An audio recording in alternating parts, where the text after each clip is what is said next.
Welcome back to another episode of From Framerails to Finish. Today, Newark, New Jersey, Liberty International Airport with Rescue 8.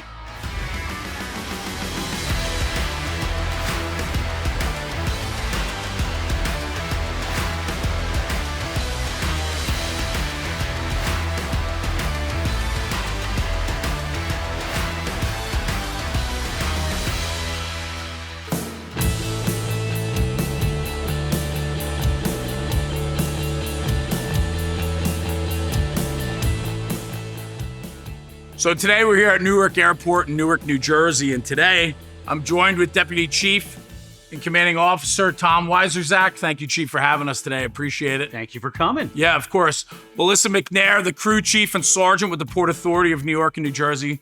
Thank you for having us today as well. Thank you. And Gail, Battalion Chief. Chief, thanks for having us. Morning. So this is cool, right? So as we're doing this collaborative project with Fire and Safety Services, which is the Pierce dealer in New Jersey, it brings us to Newark Airport. And the fire and rescue services here are provided by the Port Authority of New York and New Jersey, which is a joint agency between New York and New Jersey that protects the ports, the airports, infrastructure, things like that. Right. And so today, super cool to be here because we're getting to look at Rescue 8, but part of the story too is learning the people behind the department also, right? Learning the culture, responsibilities of what you all do. And so that's really why I wanted to do this today, was not just document the truck, but to get to know those that are operating on the airfield here in Newark. And so as we walk the tarmac today and we're starting to poke around, we really get to see the true operation of the airport. You guys have a lot of responsibility here. No, a tremendous responsibility. And today, I'm hoping that we're going to get to remove the veil. Yeah. And you kind of get to see what's mysterious behind the walls of Newark Airport here. What happens on the runways and at the terminals, on the ramp areas, quite a bit. But I also hope you see that what we're doing is a lot of peace of mind to the traveling public there. Great responsibility, but tremendously prepared. And you're going to see that this truck today is only adding to aviation safety and keeping everybody safe, getting them from point A to point B, from their Disney vacation to whatever business trip they're going on. Yeah, I like that. And I think too, with the inclusion of the new rescue here, right? Everybody thinks of aircraft firefighting, the big ARF trucks that are cruising down the runway, you know, and big water and foam and systems, right? But overall, you guys provide much more than just the aircraft protection. Right, of course. It's more than just putting the big trucks out there and lots of water and so on. It has all of your rescue tools that are on there, the medical equipment that goes along with it. It's all the little pieces that come together in a response that save life and property. And we're happy to showcase what we've done here today in enhancing everything across the Port Authority airports of providing that awesome security blanket, and removing that veil for you to see everything today. Sure. I'm excited about it. Chief, I want to ask you, your day-to-day as the battalion chief at the airports, give me a little rundown about what that looks like. Typical day is a good mixture between operations and administrative work. I would say the bottom line in my job is to make sure that the crews that work under me have what they need to do their job. So any mechanical issues, any clerical issues, anything that needs to be tightened up, day-to-day proficiency training, anything we're lacking, anything we need more of or less of, that would be kind of where I come in. Anything that transcends between the different shifts, I'd put it all together and make sure everybody's on the same page. Yeah, I think what's really interesting, like a municipal fire department, you never know what's coming. But the activity at the airport is constant, right? I mean, this is, you know, things don't slow down. Maybe at night it slows down a little bit, but then you have all your night activities too, right? So this is a city within a city, if you will. And so, Sergeant, I want to ask, as the crew chief, you're responsible for all of that during your tour. Right. So day to day, we are make sure roll calls are filled. We are checking the trucks to make sure we're meeting index for the airport, making sure that our crew is up to date with their Part 139 training. And then we're basically just preparing for the alerts to come in. And we Somebody's worst day. Yeah. And making sure that the equipment that we have, the staffing that we have is there for these alerts, and that everybody that is on that tour is ready to go. Yeah. When you think about, just for myself, right, not knowing much about this side of firefighting and rescue services, a lot of what we see on a national stage, everything that happens here on a larger scale, right? An engine, like you guys had an engine fire coming in on a plane just a few weeks ago. I wake up in the morning, I put the TV on, I'm having a cup of coffee, and there's the plane coming into Newark on fire. International implications on anything that happens, and the flight you're referring to, 3609, when we shut down Newark Airport, and we do everything in our power to not shut down Newark Airport, it has international implications. Sure. So aside from the airport shutting down, it shuts down international commerce, the movement of cargo and passengers, to the point of, wow, you've made international news at that point there. So we try and make sure that we're saving those that operation. We're making the airport open up again there too. But more importantly, when you say the international consequences, our services are the most regulated aspects of the fire discipline in the U.S. there, where the Federal Aviation Administration is constantly looking at our capabilities, our response capabilities. You know, when Melissa mentioned 139, that is Part 139 is the federal laws that regulate an airport. Right. We are an Index E Class 1 airport, moving hundreds of millions of passengers a year between Newark and JFK and LaGuardia. And 139 exists for safety of the traveling public. And it's not cliche to say that it is actually written in blood, because people died or were significantly injured on an event that caused these regulations to come into place. So everything that happens is to protect the traveling public. And beyond that, it is to keep things moving. We need to keep our society moving. We saw things that happened through COVID when you had supply chain shutdowns. And when things just shut down here for a minute, those implications go across the world. And that's no exaggeration. That is literally what happens here, which is why our preparedness, why the addition of a truck like this is so critical to our infrastructure and our response capabilities. I was going to end with that, so I think we're going to change hats. I'll become chief. You can be the host of this, because I was going to end this segment by saying that I travel out of here multiple times a month, and to know now, to see what goes on. But I'm going to say this, thank you for the opportunity today. This project with Fire and Safety Services has certainly opened my eyes to a lot of aspects of the job that I didn't know about, especially something like this today. So Newark Liberty Airport, thank you guys for having us here. We appreciate it, the Port Authority. And Chief, thank you. Thank you for having me here. Yeah, I appreciate you guys. Thank you so much. Yeah. Well, thank you.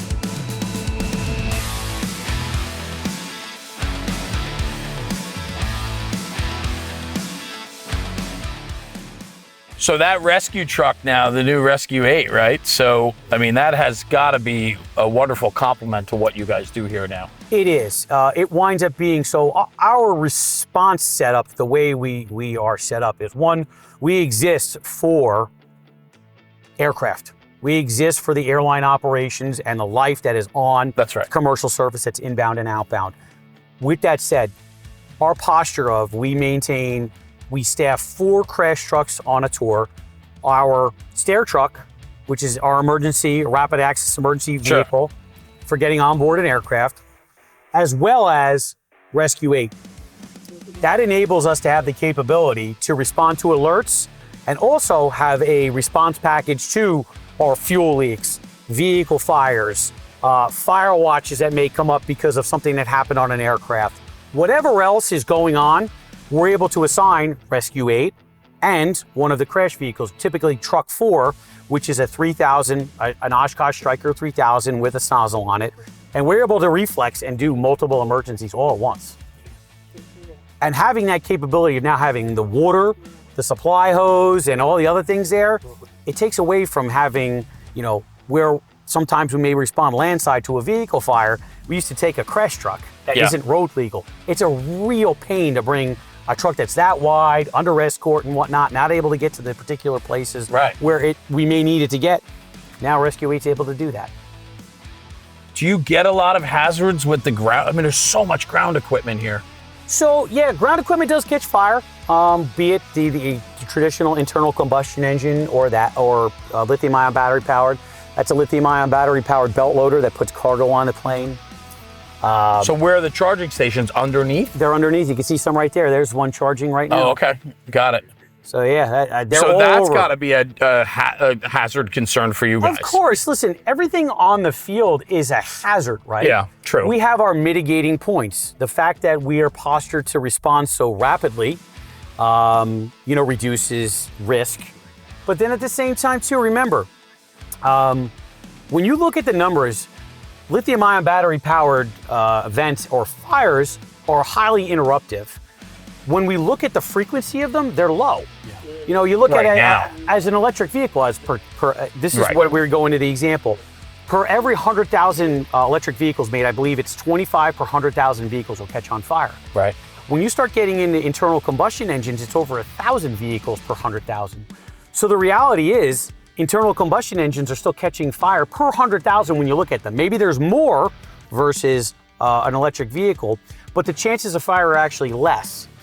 Not taking away that there are dangers there. Lithium-ion battery power is the future of a lot of things for net zero emission, especially on an airport. Right. But we just have to be prepared to handle it, which we are. As we're going to see later, you know, we carry F500 encapsulating agent versus foam on Rescue 8. It's meant to address the other hazards on the field aside from jet fuel. Yeah. See everything that's powering up here. Even more, you're going to see here our fuel trucks. You know, we're carrying 6,000, 7,000, 8,000 gallons of fuel that's coming around here. But even more impressively, the fuel that goes around all these gates, we have fuel hydrants. So just like we have water hydrants, we have fuel hydrants that pumper trucks, as I'm going to show you here, just so you can see, are connecting to the fuel hydrants in the ground and fueling up your airplanes right wing side. Where's the depot? Off property? Yeah, it is right on the Elizabeth side there. So you see here, he actually connected, he's taking his supply line in right now, but he connected to a fuel hydrant in the ground, and he was able to put that his fuel lines up into the wing and fuel him up. So so only the tankers are carrying. These guys can just pump right out of the ground. Right out of the ground, yep. Is there pressure in that line, or do they have to they're pull? pressurized lines. They are. Yes, they are. That's pretty wild. Going through millions of gallons of Jet A fuel here a day. And everything comes into Elizabeth there in our fuel farm from the Buckeye or Colonial pipeline. Sure. And then they have the reserve, millions of gallons of fuel are on hand on top of it. I do want to make a point here. Please. So September 11th, United 93 left here. Yes. I'm trying to just orient myself to it. So just around this area, it's probably around here, we are going to be dedicating a spot here where United 93 left. Myself and one of the assistant operations chiefs from airside operations, we took it upon ourselves. We took everything when they were decommissioning Gate 17. We took all of the parts. The door was still the same. The flagpole that was up there and other little mementos of the actual marker for Gate 17. We took all of that, so we have it memorialized. Actually on Brewster Road, there is a memorial to United 93. But we kept everything for historical purposes and never forgetting United 93 and the heroes that walked through there, from the Todd Beamers and everybody else on that flight. And a marker is going to be set in the ground when construction comes to a little bit more of a conclusion here. Yeah. So where the nose gear sat of United 93, we're just simply putting a little placard that has 93. And it'll be hard stand 93 to never forget our part. It's nice. Of September 11th. Well, I mean, looking at, obviously from the airport side of things, you have a very different perspective. From my point of view, what we have right here is a window to Manhattan, right? It's right across the river. And, And these guys had the front view of everything that happened on September 11th. Exactly. You think the airport's wide open, but you have so many hazards and so many things to look for, right? Right. So each of us has to have a DR2 SITA badge, which allows you to drive on the aeronautical area, and you have to get retrained every year.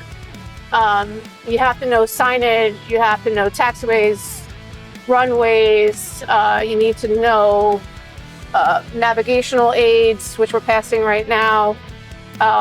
There's a lot to know. You need to know who has the right of way.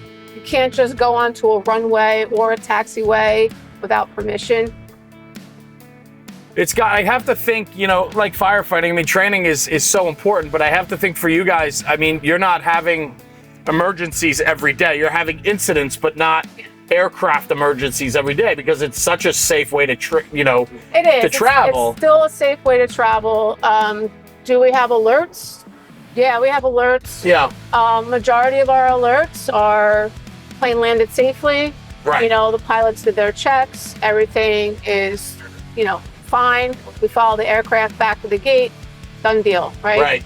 But there are those small instances where we do get that emergency where we're getting equipment out, or the plane is stopping after the alert because the pilot's requesting a check of, the exterior of the landing gear, or they get a notification that their brakes may be hot because they landed hard. So there are those as well, that. Yeah. But I think when the true emergency, if you will, comes in, it's like all that time and training and effort that you've put in to make sure that every day is well oiled and ready to go. It makes an absolute difference when it's time to go. It does. Yeah. Yeah. It makes a difference when you know your equipment, you know how to deploy your equipment, you know what product to use. In the end, we're all making sure that everyone's safe. Right. That's the main goal, is to make sure passengers are safe, our crew's safe, and then if we need to put a fire out, we put the fire out. But we want to make sure that the crew and the passengers and then our unit is safe as well. Sure. Sure.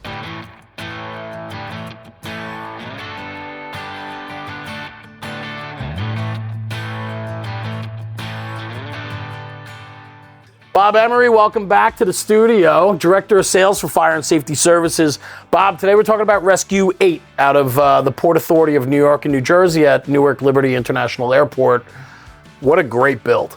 It was beautiful. So a new truck for them, right? So this is a 2023 Arrow XT engine with the PUC design, which allows for a lot more compartmentation. And it was designed and built around how they operate at the airport, which I thought was really interesting. And we had a front row seat of it. So a little background about the Port Authority and the apparatus they built. Yep. So this was a 214 PUC. So it's a little bit larger size. Right. I believe, that extra space for them was important. Some extrication equipment and things in there. Multi-purpose truck. Right. Not really a rescue, but a pumper, could be pumper rescue type of thing. So, I would say pretty cool apparatus, and they're first of its kind at Newark Liberty. Well, and that's the thing, first of its kind. And I thought what was really interesting as we toured the facility was this apparatus build, it's an engine. They call it Rescue 8, but it's an engine, right? But it has a full complement of rescue equipment on it. And it's because their responsibilities that the airport is ever growing. And the chief there is looking at innovation and technology at the forefront of what they're doing. And a lot of that ground support equipment now is becoming lithium ion. It's battery operated. And so when you start to look at the design, not only did they go with a 1,500 gallon per minute PUC design, but they also put on a Husky 12 foam system. Yes. Which, using the F500 encapsulating agent that they have on board, it really was designed for the innovation of lithium ion and the potential for fires on the airport property. Yes. Yep, absolutely. And I mean, like you said, there's if not hundreds, thousands of pieces there throughout the three terminals operating every day. Without a doubt, it's one of the busiest airports in the tri-state area, let alone the United States. So it's ever busy. And I want to talk about a couple things. The PUC design is really interesting. We're going to talk about the actual pump design in a minute, but going with a PUC design, it allows for a lot more compartmentation, correct? It does, yep. I don't know what the exact cubic feet is, but it does give you some additional compartment on the passenger side that wouldn't be there if it was a standard style pumper. 26-inch depth compartments on the passenger side, which I thought was really interesting. The rear compartmentation is much larger than on a standard apparatus as well. Yes. And then what I thought was really cool too is in that PUC design, where the design of the pump is lowered into the frame rails, you get an enclosed pump panel, and you also get an enclosed speed lays too. That's correct. When you say enclosed on the sides, right? When you lift the cab up, that pump is wide open for maintenance purposes. Your speed lays, you can see your speed lays from that location. So yes, enclosed on the sides with a roll-up door, and allows for a little bit cleaner look on both sides of the truck. Sure. Yep. And then on this build as well, there's a couple other things to consider. Is it is on airport property, so obviously an auxiliary extinguishing agent like foam, right, is super important. And so along with the PUC design, the PUC allows for the Husky foam system also from Pierce. That's correct. I mean, anything you can get on a standard pump you can get on the puck pump. There's no, you can't say no contradiction because Right. you have a puck pump, you can't have a foam pump. Not true. Right. Anything that you can do with a standard pump, you can do with the puck as well. And when the focus for Liberty International Airport, the focus was to allow for standard structural components. So they needed supply hose, they needed crosslays. What they don't typically have, and this is a newer build for the airport, is that they didn't have really any structural assigned apparatus for rescue or fire suppression. They only had the ARF trucks. Correct. And so to be able now to have this apparatus, Rescue 8, that makes them more versatile on the grounds of the airport, because now battling different types of fires, the lithium ion fires that they're concerned about with the ground support equipment, ever-growing infrastructure, as well as their rescue responsibilities and capabilities, the puck design allowed for more equipment to be stored within the body of this apparatus. That's correct. I mean, you're not losing anything with a puck, you're gaining. Yes. You're gaining compartmentation, as you stated before, compartment depth of 26 inches, unmatched. So they're storing additional equipment in that truck that we may not be able to in a standard structural pumper, little, 151 body or whatever, standard pumper type. You're not fitting that equipment in there. And you're seeing that across the board, I think, with so many builds with rescue apparatus, where we're taking the discipline of two different apparatus and putting them into one. So a rescue engine or a squad company per se, right? And in this case, a rescue company for Newark Airport there. It allows to maximize the most efficiency of the apparatus, meaning equipment and hose and extinguishing capabilities, all in one package. So Bob, another feature on Rescue 8 is the TAC-4 independent front suspension, which has become very popular and commonplace for Pierce builds. Give me a little background on why it's become so popular. The TAC-4 is an independent front suspension. It's been on Pierce builds now for, I'll say, well over a decade. Yeah.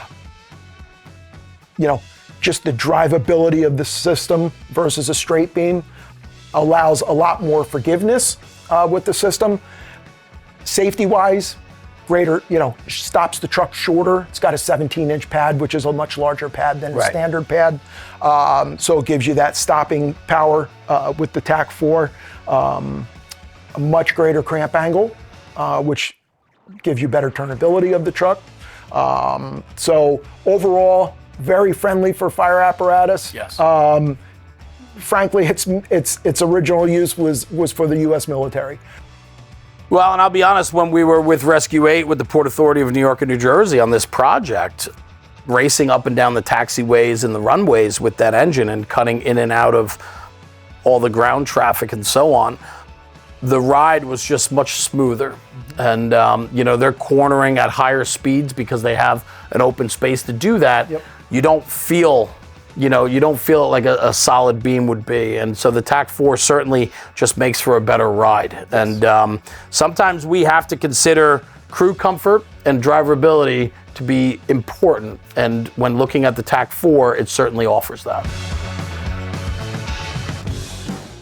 Deputy Chief, Commanding Officer Tom Wieczerzak, thank you for having us. Oh, thanks for being here today again. Really cool. Newark Liberty Airport. We're here with the Port Authority of New York and New Jersey. We got to poke around today and really see what's going on here at the airport when it comes to fire and rescue services. We're here with Fire and Safety Services, the Pierce dealer, because of this right here, Rescue 8, which is a 2024 Arrow XT chassis with a puck-mounted pump, and it's a rescue engine. And from conversation with you, I come to find that this is a new addition to the fleet, not a new truck, but a new type of apparatus for you at the airport. Yes, it is actually. So, the world of airport or aircraft rescue firefighting, you think of the big trucks that we have outside. Sure. Carrying lots of water. They look like they should be in like Armageddon. They're going up there and they're going to go save the world on freedom and independence. But in any case, as awesome as those trucks are, and they do a great role for us, what they're not good at is they don't have room for equipment. They don't have room for supply lines. They don't have room for extra hoses that we have on aircraft. And there are a couple of other variables that come into play here. Just as an example of what's happening in the world of aviation. The proliferation of lithium-ion batteries, powering ground power equipment, the things that give power to airplanes when they're sitting at the gates. To the tugs, they're all now going from diesel-powered to lithium-ion battery-powered. And we need even more equipment that we just don't have room for. And plus, in the world of aviation and in the fire service, we see things that have happened across the industry. And when we talk about the world of aircraft rescue firefighting, we learn a lot from accidents that have happened in the past. Sure. You know, you learn about not only things that pilots need to know about aviation safety and flying and design of aircraft, but we learn about what happened with the fire response as well. Yes. Because things will go wrong, and when they go wrong, we need to be appropriately equipped. So going back to the days of Asiana, there was a crash of a Boeing 777 out at San Francisco. Plane went into the rocks, and a lot of different information came out from the studies with that. Namely was the equipment and attack lines that the fire apparatus had. Our Oshkosh fire apparatus only have 200-foot pre-connects. That's it. You know, when you talk about setbacks in an emergency scene, you know, taking that 200 feet off, I'm just enough to get in the door and do nothing. And while maybe I have the blitz attack where I can take care of fuel fires from the aircraft breaking apart in the fire and helping people get out on their own, unfortunately, you'll see that people are still trapped inside of the aircraft, and we need to make entry with an attack line in and then get hydraulic rescue equipment to go to work. Sure. We found that we did not have those capabilities. In that one specific example, and there are many different others. Specifically when you get into like extinguishing agents, which we have put onto this truck, like not using traditional AFFF foam, using an encapsulating agent like F500. But ultimately, back in, it was almost 5 years ago since I'd become the commanding officer here, that we started the effort on this, and it's awesome to see it actually here today. But we knew we needed a bigger truck for our extrication and rescue equipment, and we needed a truck that was able to carry more hose, be it 5-inch supply line, 2.5-inch attack line, 3-inch supply line. This was the fruition of all of it here. And I will say that it also combined, we were able to eliminate 3 other vehicles to make this, to complement everything we did. So not only did we enhance our efficiency in our response package, but we were able to get rid of unneeded vehicles that were just taking up room on the budget line and maintenance and training people in vehicles that weren't being used, or vehicles that we had that were totally overloaded with equipment, overweight and all those other things that go along, and not even being able to put the amount of people that we needed into them. So that's how we came to getting this beautiful piece of equipment here. Well, it's a welcome addition, right? I mean, as we drove around the airport today, you know, from an outsider looking in, until I got the tour today, you really don't understand the size and scope of the responsibilities you have here, right? And then when you get on property and you start working yourself around the tarmac and the taxiways and all these intricate parts of the airport where all the baggage handling equipment is, ground support, when you start looking at the overwhelming responsibility that you and your department handles on a daily basis, it just makes sense to have an apparatus that can fulfill the requirements that are requested of you. All right, Chief, so give me the breakdown. We're here at the pump housing. It's a rescue engine, so other than the rescue equipment, obviously we're carrying hose, water, and a pump. Talk to me about what you guys decided to do. So the most important thing that we went with in thinking about the design of this truck is, how do we keep a similarity to our Oshkosh Strykers? And we were really looking at that for ease of training and just similarity and common operating picture when it comes to our operation, because we know in the fire service, we like to just change things and have several different ways. In any case, coming back to it, the PUC, the pump under chassis concept, is very similar in nature to our Oshkosh Strykers, in not having your traditional transfer switch and so on. Just simply hit the pump for water, and there we go, we're ready to go. And you had the opportunity to sit in the Oshkosh Strykers today. That's right. Very similar in nature on at least how to start getting water going and all the other concepts. While this is capable of pumping and rolling, we don't have any other features like that, so there's nothing really to do, just keeping it in that same concept. And coming over, really, the other aspects that are very similar to the Oshkosh wind up being how the pre-connects are coming out of the bins. 200-foot pre-connects of 1.75 inch, and obviously said we need more, which we'll see when we get to the back. So a similar compartmentation setup with that. Roof hooks, our little giant Stokes basket, long boards, and so on. Very similar concept to what was on the crash trucks. So again, that common theme of carrying the same equipment and then having the additional that you see in the back. Coming up into our pump panel, our Oshkosh Strikers also have a structural panel on board, Right. with your Pierce command zone or your command centers that are on there. So again, the concepts of having similarly set up pumps is really what we were looking to go in. Even to the extent of the handles, how we Sure. have the 2.5-inch discharges, we tried to keep things the same. And the PUC platform enabled us to do so, which is why we went with it. Other special features that we have in here wind up being the Husky 12 foam system. Right. But we didn't go with foam. We have traditional mil-spec 3% AFFF on our crash trucks. But when we were looking and really deeply studying what we needed to enhance our capabilities for lithium-ion battery fires, which is something that, again, can't emphasize enough is being proliferated across our airports as the airline's ability to be net zero. Can't get rid of the jet fuel, so they wind up saying we're going to reduce our emissions by going battery-powered equipment on the ground. In the foam system, we went F500, an encapsulating agent, which is great for not only lithium-ion battery Right. fires, but can be used on Class A fires and then across the gamut. So really taking our ability to expand what we're able to use in extinguishing agents. So we have a wealth of extinguishing agents for all types of exotic fires that happen on airports there. I want to talk about this. Something that stood out to me, right, was just the Yes, we are very colorful and color coordinated. right. While this is not unique to our to Rescue 8 here, our trucks have color-coded adapters and so on. Right. And of course, so we're dealing not only with Newark Airport but Teterboro Airport, and we have the ability to potentially be over at Newark and Kennedy LaGuardia and Kennedy Airport. So with that, you would think that in the Port Authority of New York and New Jersey, we would have hydrants that have just one standard thread. That is not what's going on. case. Neither do our mutual aid partners. get it. So we're working with National Standard Thread, New York Core. At Teterboro Airport, we also have FDNY Thread on top of National Standard.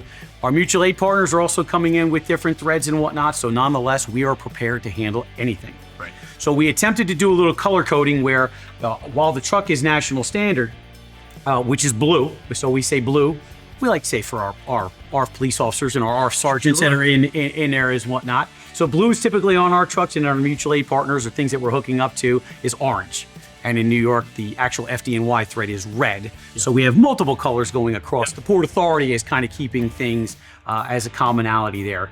And we've marked them up as well because sometimes in the heat of battle, things can get a little confusing. I get that. I totally get that. To make ourselves a little easier out there in the field, though, one of our progressive natures, we made sure all of the 4.5-inch or the large diameter steamers on our hydrants are all storage connections. So There you go. at least it makes it a little bit easier there to get into battle. But nonetheless, all the other complicated things that we may encounter on our airfield, we're ready to adapt to it, as well as our mutual aid partners coming in. We're it's ready to take care of anything to make sure we can get water or they can get water. Yeah. Talk to me about pump capacity and tank size. Great. So yes, the PUC is a 1500 GPM pump. We have 700 gallons of water on board, Right. and we carry 100 gallons of F500. So the foam cell is 100 gallons. And it's larger than most. Correct. Yes. Yeah. You're getting the 30 to 40 gallons. Yeah. Is usually what you'd see. We did it because here we have the ability to be having greater impacts from certain lithium-ion Makes battery sense. fires, and you got to see some of the tugs. Yep. It's daunting when you look at that of how large they are. I mean, it's the size of the safe as I'm looking over there off camera. But then when we talk about some of our ground power units, they're upwards of 6 Nissan Leaf pan batteries in them. So that's equivalent to having 6 Nissan Leafs on fire. Wow. Is what we would be dealing with, which is why we went with the higher quantity, as well as having the higher quantity Husky 12 system. If we have a fuel fire, we're able to hook up to external sources and not necessarily flow F500, we could flow foam from an external source. Yeah. So our capabilities of taking care of fire, whatever it may be with our partners coming in, we're capable to do that. Chief, flipped it around. We're on the officer side now of the apparatus. We talked about the capacity, water capacity, foam capacity for firefighting, but it's also a rescue engine. It's a rescue 8. So we need to have compartmentation for rescue equipment. Talk to me a little bit about where the considerations were there. So actually quite a bit in consideration. First starting off with, as many tools as we may or may not have, it was critical working with fire and safety on actually setting up a compartment. Yeah. I mean, what they did here, all this was done, locally at Fire and Safety, of setting up the beautiful compartmentation, the beautiful mounts that they wind up having there. And it gave our opportunity to maximize every square inch of space, to have the cache of tools that we have on here. And really what I refer to is like the hydraulics. You can look all over the internet and see many different other crazy ideas that are going on there. Lazy Susan type compartmentation. Sure. And actually we found with working with our sales rep and working with Tucker at the shop that was not the way to go and do the compartmentation with Lazy Susans and so on. Laying things out this way was the way to do it there, and actually have custom brackets made up. We were able to get everything that we had, because at first we didn't think we were going to make it. Right. And here we are. And it was important because the cache of the Hurst hydraulic tools was yet another consideration that we had. Multiple years ago, working with the Philadelphia Fire Department through the RF Working Group, we found that they had tremendous success in an Amtrak accident in Philadelphia, where they had to have extrication tools inside of the Amtrak cars and so on. And they had tremendous issues with using traditional gasoline pump and hoses and connecting all the extrication equipment. And they found that using the hydraulics was extremely efficient, successful with having the battery operated units and so on. And we really took that to heart. As much as it's a train, the tubular environment and all the things that were happening are very similar in setup to a fuselage on an aircraft there. So we were one of the few departments that get away from a very orange-colored hydraulic rescue tool and move towards the cache of tools that we have here, which are excellent in everything that we do in the airport environment, be it vehicle rescue, forcible entry, or even getting into the scenarios of extricating people from an aircraft wreck, moving seats, whatever it may be, and getting through aircraft metals. And you can see here, it seems as if I bought the entire Hurst factory, but nonetheless, between both sides, we have everything that we need to handle the, you got to be prepared. day-to-day. And I think what's really interesting about that conversation was the first part of it, especially where you talked about you weren't sure if you were going to make it, meaning you had so much equipment you wanted to get on to this body that you had to make sure that it was laid out correctly. Yes. That is where I think really teaming up with the manufacturer or the dealer, and finding a way to lay out your equipment and then design mounting and upfitting your apparatus for your own needs is the way to go. Key to success. I mean, you can see how clean everything is. And a lot of us firemen tend to just jam a whole bunch of stuff in stuff. Stuff and stuff, right? Stuff into a compartment there. But nonetheless, you can see how organized everything is. Right. And in the heat of the moment, right now, beautiful lighting that we have here. We're being recorded by cameras. And right now it's daylight. But in a snowstorm, in the middle of a night, in a rainstorm, whenever it may be, between the lighting and the way things are set up there, the ergonomics of pulling it out of the tray, that's another consideration too, not bringing heavy stuff from up high. That's right. And all the other associated things that go with ergonomics and rapid deployment of an emergency tool. That was all taken into consideration of what you see here. All right, Chief, so to back up the conversation about the capacity of the engine, right, water and foam-wise, something a little bit different. Your ARF trucks are not carrying a lot of 5-inch supply or 3-inch supply, right? So let's talk about what the thoughts were here. Really, it was to be self-sufficient. It was for us to have an ability to resupply our trucks. Being out on the field, you saw we have fire hydrants that are all over the place. In the ground and traditional metropolitan M1 hydrants. I mean, along the runway and taxiways, yes, too, absolutely. which was a little surprising. And the reason, we needed 5-inch for certain areas where we have maybe a 500-600 foot stretch between a hydrant and getting onto a taxiway system. So we needed a supply line for taking care of business. Makes sense. Yeah. And we have a pre-connected blitz fire here off the rear. Yes, we do. And again, all the equipment that we have, there could be a variety of different fires that we encounter. And, getting into the little niches in the alleyways of the terminals, a lot of them. You saw how many fueling trucks we had there, the fact that we have fueling hydrants that are in these areas, having the capability to deploy a blitz fire and have that quick knockdown and an ability to have copious amounts of water for a long amount of time. We have that capability on this truck now, where we don't on the crash trucks there. We may be able to put a blitz fire on there, but then I'm only able to go out, 100 feet with my two 50-foot pony lengths that I have there. This gives us that capability to suppress fire, knock down fire, take care of exposure protection. Oh, and that big thing that we've been talking about, lithium-ion battery fires, for when we're going through after the initial knockdown of fire, our cooling of the thermal runaway and so on. All the other things that go along with our strategy and tactics, this truck has truly equipped us to do that. Well, you got a nice amount of hose on board, ground ladders. You have a onboard generator, so you got cord wheels and extinguishers in here. It's really rounded out well. Yes. And I think overall, it's just a great build, and I think it's a welcomed addition to what you guys are doing here at Newark. It absolutely is a welcomed addition, and hopefully across the fleet in the Port Authority, this truck will also become present at LaGuardia and Kennedy Airport as well. You know, this was the beginning of a lot of things to modernizing, you know, our approach to fire protection for aircraft rescue firefighting. Right. Deputy Chief Wieczerzak, thank you. Thanks for a great day here at the airport. The Port Authority, Newark Liberty International. It's just a great day to really see what goes on inside the fences of the airport. Yeah, we took the veil back today for you. You did. And this project was all about Rescue Aid. Yes. Which was a Pierce apparatus built by Fire and Safety Services and Pierce Manufacturing. The process working with Fire and Safety, I'm curious. Give me a little rundown on that. It's smooth and efficient. This wasn't my first time dealing with fire and safety. I've built trucks in the volunteer service as well.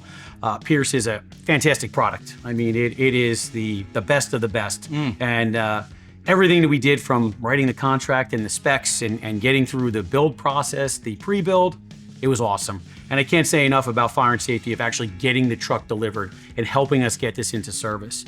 Top-notch quality.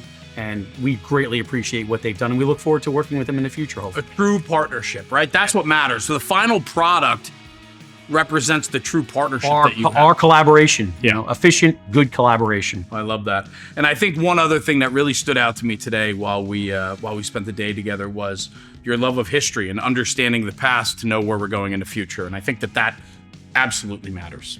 It 100% does. We can't be prepared for what's going to be at hand in the future if we don't know what the past was. We don't apply lessons learned, you know, from the blood that writes the laws and the regulations, from firefighters who have passed to people who have passed away in plane crashes. That's what we're here to ease the future pain and do our best to preserve life and property. Wonderful. Chief, thank you for a great day. Thank you very Appreciate much. it.